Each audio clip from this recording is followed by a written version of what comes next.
ದ್ವೇಷ ಭಾಷಣ 2025 ಕಾಯ್ದೆಯನ್ನು ಏನು ಈ ಕಾಂಗ್ರೆಸ್ ಸರ್ಕಾರ ತಂದಿದೆ ಅದರ ವಿರುದ್ಧವಾಗಿ ರಾಜ್ಯಾದ್ಯಂತ ನಮ್ಮ ರಾಜ್ಯಾಧ್ಯಕ್ಷರಾದಂಥ ವಿಜೇಂದ್ರನವರು ಏನು ಕರೆಯನ್ನು ಕೊಟ್ಟಿದ್ದರು ಅದರ ಒಂದು ಇದರಾಗಿ ಇವತ್ತು ನಮ್ಮ ನಗರಾಧ್ಯಕ್ಷರಾದ ನಾಗೇಂದ್ರನವರ ನೇತೃತ್ವದಲ್ಲಿ ಇವತ್ತು ನಾವು ಪ್ರತಿಭಟನೆಯನ್ನು ಈ ತಾಲೂಕು ಕಚೇರಿಯಲ್ಲಿ ನಾವು ಹಮ್ಮಿಕೊಂಡಿದ್ವಿ.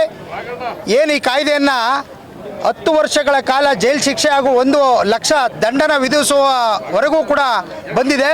ಎಲ್ಲೋ ಒಂದು ಕಡೆ ಸರ್ಕಾರ ಈ ಗೃಹ ಮಂತ್ರಿನ ಟಾರ್ಗೆಟ್ ಮಾಡಿ ಈ ಕೆಲಸವನ್ನು ಮಾಡ್ತಾ ಇದೆ ಅಂತ ನಮಗೆಲ್ಲೋ ಅನ್ನಿಸ್ತಾ ಇದೆ. ಇತ್ತೀಚಿನ ದಿನಗಳಲ್ಲಿ ಏನೇನು ಕಾನೂನೆಲ್ಲ ತರ್ತಾ ಇದ್ದಾರೆ ಅದು ಲಾ ಆ್ಯಂಡ್ ಆರ್ಡರ್ ಪ್ರಾಬ್ಲಮ್ ತರುವಂಥ ಕೆಲಸವನ್ನೇ ಈ ಸರ್ಕಾರ ಹತ್ತಿಕ್ಕುವಂಥ ಕೆಲಸ ಮಾಡ್ತಾ ಇದೆ. ಅದರ ವಿರುದ್ಧವಾಗಿ ಇವತ್ತು ನಮ್ಮ ಭಾರತೀಯ ಜನತಾ ಪಾರ್ಟಿಯ ಚಾಮರಾಜ ವಿಧಾನಸಭಾ ಕ್ಷೇತ್ರದ ವತಿಯಿಂದ ಇವತ್ತು ನಾವು ಪ್ರತಿಭಟನೆ ಹಮ್ಮಿಕೊಂಡಿದ್ದೀವಿ.